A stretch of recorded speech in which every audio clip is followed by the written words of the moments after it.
శ్రీ మహాగణాధిపతయే నమః. ఐం మహాసరస్వత్యే నమః. శ్రీ లలితాంబికాదేవ్యే నమః.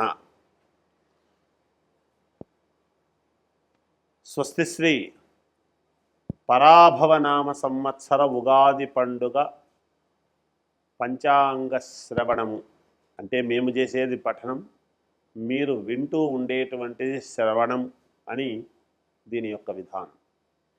ఈ ఉగాది పండుగ ఈసారి పరాభవ అనేటువంటి నామధేయంతో వస్తూ ఉన్నది. మనము గత సంవత్సరము విశ్వావసు అనేటువంటిది అయిపోయి పరాభవ అనేటువంటి నామధేయంతో, అంటే పరాభవం ఈ పేరులోనే కొంచెము పరాభవం అనేటువంటిది ఉంది అని అందరూ కూడా ఆలోచన చేస్తూ ఉన్నారు. అది వాస్తవమే. ఎంతో కొంతమందికి ఈ సంవత్సరము కాస్త పరాభవం అనేటువంటిది ఉండవచ్చును. అంత మాత్రాననే మనము పేరు అలా ఉంది కాబట్టి అందరూ పరాభవింపబడతారు అనేటువంటిది ఏమీ కాదు. కనుక ఎవ్వరూ ఆందోళన చెందవలసినటువంటి అవసరము అగత్యము ఏమీ లేదు అనేటువంటిది ముఖ్యముగా తెలియచేయటం. రాక్షసనామ సంవత్సరము అని ఉంటుంది. ప్రభవ విభవ వీటిల్లో అందరూ రాక్షసులం అయిపోతామా? కాదు కదా. అందువల్ల ఆనందనామ సంవత్సరం అంటే అందరూ సంతోషంగానే ఉంటారు, ఇంకా బాధలు ఉండవు అని కాదు. కాబట్టి ఈ సంవత్సరము పరాభవ నామ సంవత్సరము. ఏదో పేరు అలా ఉంటుంది కానీ ఎవ్వరూ ఎక్కడ ఆందోళన చెందాల్సినటువంటి అవసరము ఏమీ లేదు అనేటువంటిది ఒకటైతే, ఇక ఈ సంవత్సరము రాజు గురువు అయినాడు. గురుగ్రహం అంటే గురు భగవానుడు రాజు అయినాడు. కుజుడు మంత్రి, చంద్రుడు సైన్యాధిపతి, గురుడు సస్యాధిపతి, బుధుడు ధాన్యాధిపతి, చంద్రుడు అర్ఘ్యాధిపతి మేఘాధిపతి, రవి రసాధిపతి, శుక్రుడు నీరసాధిపతి అయినాడు. ఇక్కడ విశేషము అనేటువంటిది ఒకటి చెప్పుకోవాలి. ఎందుకంటే గురువు రాజవడం అనేటువంటి దాని వలన ఏమిటి అంటే, గురుగ్రహము గనక ఎవరి జాతకాల్లో అయితే అద్భుతముగా ఉంటుందో, యోగవంతముగా ఉంటుందో, అద్భుతముగా వాళ్ళ యొక్క జాతకము మహాద్భుతముగా ఉండబోతుంది అని ఒకటి మనం అర్థం చేసుకోవాలి. ఇంకొకటి కుజుడు మంత్రి. కుజగ్రహం ఎప్పుడైతే మంత్రి అయినాడో మంత్రాంగము అనేటువంటిది వింటూ ఉంటాం మనం. అంటే భూముల యందు కానీ, ధనము యందు కానీ, కుటుంబము యందు కానీ, వివాహ కళ్యాణాలు ఇవన్నీ వీటి శుభకార్యాల యందు కానీ, అలాగే కోర్టు వ్యవహారాల యందు కానీ, రక్షక భటులు పోలీసు వ్యవస్థ యందు కానీ చాలా తెలివిగా ఆలోచనలు చేసేటువంటి విధానము ఉంటుంది. అలాగే మళ్ళీ గురుడు సస్యాధిపతి, బుధుడు ధాన్యాధిపతి, చంద్రుడు మేఘాధిపతి అన్నాడు. చంద్రుడు మేఘాధిపతి అయినటువంటి దాని వలన పంటలు చాలా సజావుగా సస్యశ్యామలముగా పండే అవకాశము ఉన్నది అనేటువంటిది మనం అర్థం చేసుకోవాలి. ఎందుకు? మనఃకారకుడైనటువంటి చంద్రుడు మేఘాధిపతి, అర్ఘ్యాధిపతి అయినటువంటి దాని వలన రైతులందరూ కూడా మానసిక సంతోషముతో ఉండటానికి మేలు జరుగుతుంది అనేది అర్థము చేసుకోవాలి. ఇక నవనాయకులలో 7 ఆధిపత్యము శుభగ్రహాలు ఉన్నాయి, 2 పాపగ్రహాలు మాత్రమే ఉన్నాయి. ఇక్కడే తెలుస్తూ ఉన్నది ఈ సంవత్సరము అద్భుతమైనటువంటి యోగము ఎలా ఉండబోతుంది అనేటువంటిది. 9 గ్రహాలలో నవనాయకులలో 7 ఆధిపత్యము శుభగ్రహాలు ఉన్నాయి. ఇంకా అర్థం చేసుకోండి, మీకే తెలుస్తుంది. దీనివలన కేంద్ర రాష్ట్ర ప్రభుత్వాల యొక్క సత్సంబంధాలు అత్యద్భుతముగా ఉండబోతూ ఉన్నాయి, ఇంకా చాలా మెరుగుపడతాయి అనేటువంటిది అర్థమవుతూ ఉన్నది. గోష్ఠాప్రాపకుడు, గోష్ఠా బహిష్కర్త ఈసారి గోపాలకృష్ణుడు.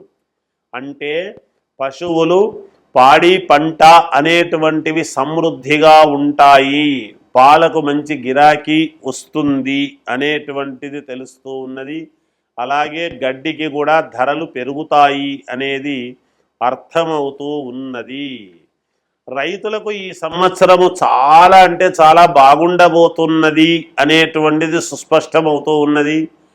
పంటలు 7 శుభగ్రహాలు అయినటువంటి దాని వలన దేశానికి వెన్నెముక అయినటువంటి అందరికీ ఆహారాన్ని కుల మత జాతి భేదాలు ఏమీ లేకుండా, ఎటువంటి భేదాభిప్రాయం లేకుండా అందరికీ ఆహారాన్ని పండించేటువంటి రైతులకు చాలా యోగవంతముగా ఉండబోతూ ఉన్నది. పంటలు బాగా పండుతాయి అనేది అర్థం చేసుకోవాలి. అంతేకాకుండా ఈసారి ఈ ఒక్క ధాన్యానికి మాత్రమే విలువ ఉంటుంది అని అనటానికి లేదు, అవకాశము లేదు. సర్వధాన్యాలు పండే అవకాశము ఉన్నది. అన్ని రకాల ధాన్యాలు కూడా యోగవంతముగా పండుతాయి, మేలు జరుగుతుంది అనేటువంటిదే ఉన్నది. ఇక 12 జూలై 2026 నుండి 12 ఆగస్టు 2026 వరకు గురుమౌఢ్యమి, 15/10/2026 నుండి 25/10/2026 వరకు శుక్రమౌఢ్యమి అనేటువంటివి ఉన్నాయి. అలాగే 2 జూన్ 2026 నుండి ఉదయం 11:58 గురువు కర్కాటక రాశిలో ప్రవేశించుట వలన ఇది 14/6/2026 వరకు యమునా నది పుష్కరాలు అంటున్నాం. యమునా నది అంటే ఎంతో మహోన్నతమైనటువంటిది అనేది అర్థం చేసుకోవాలి. ఎందుకు? రాధాదేవి కృష్ణుడి కోసము యమునా నదీ తీరములో ఎదురు చూస్తూ ఉన్నది అనేటువంటిది.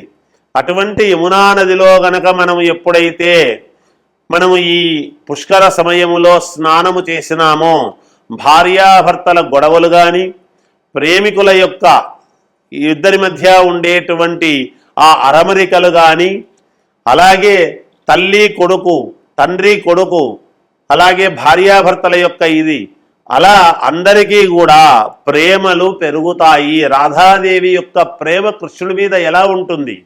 అది స్వచ్ఛమైనటువంటి ప్రేమ. రాధాకృష్ణుల యొక్క ప్రేమ అత్యద్భుతమైనటువంటి ప్రేమ.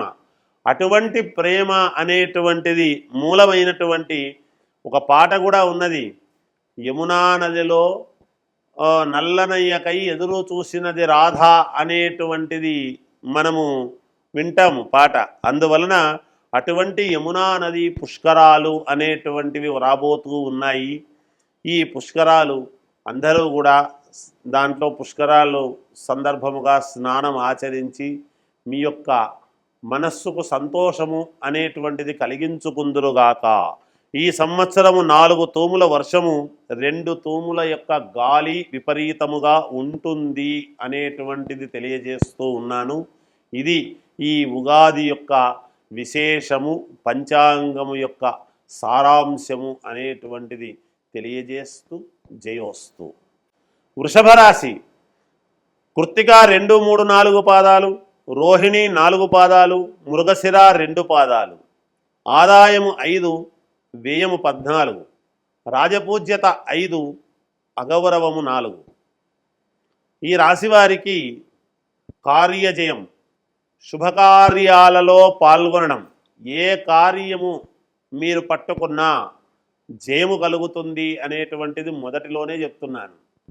అలాగే శుభకార్యాలలో పాల్గొనటం, మిమ్మల్ని అందరూ పిలుస్తారు, అందరూ గౌరవిస్తారు, మీ మాటకు విలువనిస్తారు, మీకోసం వెయిట్ చేస్తారు. మీరు రాలేదే అని ఎదురు చూసి మీరు వచ్చేదాకా ఉండి మీకు పెద్దపీట వేస్తారని తెలుస్తూ ఉన్నది. విలువలను పెంచుకుంటారు. ఈ సంవత్సరము మీకు స్థాన చలనం అనేటువంటిది ఉంటుంది. అది ఎవరికైనా కావచ్చు, గవర్నమెంట్ ఆఫీసుల్లో ఉండేవాళ్ళకు కావచ్చు, ప్రైవేటు సంస్థలలో పనిచేసేటువంటి వాళ్ళు కావచ్చు, ఇలా బ్యాంకు ఎంప్లాయీస్ ఉంటారు మామూలుగా, అలా వాళ్ళు కావచ్చు. ఎవరికైనా ఈ రాశి వాళ్లకు స్థాన చలనం అనేటువంటిది ఉంటుంది.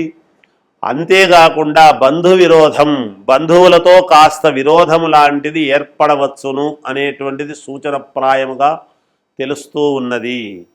ఆలోచనలతో నిర్ణయాలు తీసుకోవాలి, బాగా ఆలోచన చెయ్యాలి. బాగా ఆలోచన చేస్తే దైవానుగ్రహం మీకు పరిపూర్ణముగా ఉన్నది అనేది తెలుస్తూ ఉన్నది. ఎందుకంటే ఈ ఉగాది పండుగకు ద్వితీయములో గురుడున్నాడు. కనుక సంపద స్థానములో గురువు ఉండేటప్పటికీ ఏమవుతుంది అంటే దైవము అనుకూలిస్తున్నాడు అనేది అర్థం చేసుకోవాలి. జాగ్రత్తగా మాట్లాడాలి. మాట్లాడేటప్పుడు ఆచితూచి మాట్లాడండి. కోపము తగ్గించుకోవాలి. ముఖ్యముగా అన్నిటా ప్రదర్శించినట్టుగా ఈసారి ఈ సంవత్సరము కోపం అనేటువంటిది కోప్పడినారు అంటే అది మీకే సమస్యగా అవుతుంది తప్ప కోపము తగ్గించుకుంటే మీకు కార్యజయం. ఒక్క అడుగు వెనక్కు వేసినంత మాత్రాన ఎటువంటి ఇబ్బంది రాదుగాక రాదు. స్త్రీలతో సమస్యలు వచ్చే అవకాశం ఉన్నది. ఆడవాళ్ళైతే ఒకవేళ ఈ రాశి వాళ్ళు గనక మగవాళ్ళైతే స్త్రీలతో సమస్యలు, ఒకవేళ ఆడవాళ్లే ఉన్నారనుకో మరి పురుషులతో సమస్యలు వస్తాయా అనడానికి లేదు, ఆడవాళ్లతోనే సమస్యలు వచ్చే అవకాశం ఉన్నది. కనుక జాగ్రత్తగా వ్యవహరించండి. పేరు ప్రతిష్టలకు భంగము కలిగే అవకాశము రావచ్చు అనేది సూచనప్రాయముగా తెలియజేస్తూ ఉన్నాను. బంగారు వస్తువులను జాగ్రత్తగా చూసుకోవాలి. మీ ఇంట్లో బంగారు ఆభరణాలు గనక ఉన్నాయి అంటే వాటిని భద్రపరచుకోండి, జాగ్రత్తగా చూసుకోండి. 1-2 సార్లు వాటి మీద దృష్టి పెట్టండి, మేలు జరుగుతుంది. రాజకీయ నాయకులు జాగ్రత్తగా అడుగులు వెయ్యాలి. రాజకీయాలలో ఉండేటువంటి వాళ్ళు మీకు సిద్ధాన్నము అనేటువంటిది ఉండబోతూ ఉన్నది. ఏమి కొంచెము తప్పటడుగు వేసినా అది నోటి దగ్గరకు వరకు వచ్చినటువంటిది పోగొట్టుకునే అవకాశము ఉంటుంది కూడా. అందువలన మీరు జాగ్రత్తగా అడుగులు వేయండి, చాలా అద్భుతముగా ఉంటుంది. సినిమా వాళ్లకు మిగతా కళాకారులకు చాలా యోగదాయకముగా ఉండబోతూ ఉన్నది. అవార్డ్స్ లాంటివి వచ్చేటువంటి అవకాశాలు ఉన్నాయి.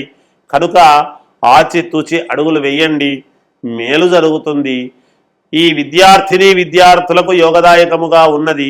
వ్యాపారస్తులకు అనుకూలవంతముగా ఉన్నది. ఇంకా మెరుగైనటువంటి ఫలితాలు మేము సాధించాలి, ఏమి చెయ్యాలి అని అనుకునేటువంటి వాళ్లకు ఈ సంవత్సరం అంతా కూడా దత్తాత్రేయ స్వామిని ఆరాధించండి. తప్పకుండా మీకు విజయము లభిస్తుంది.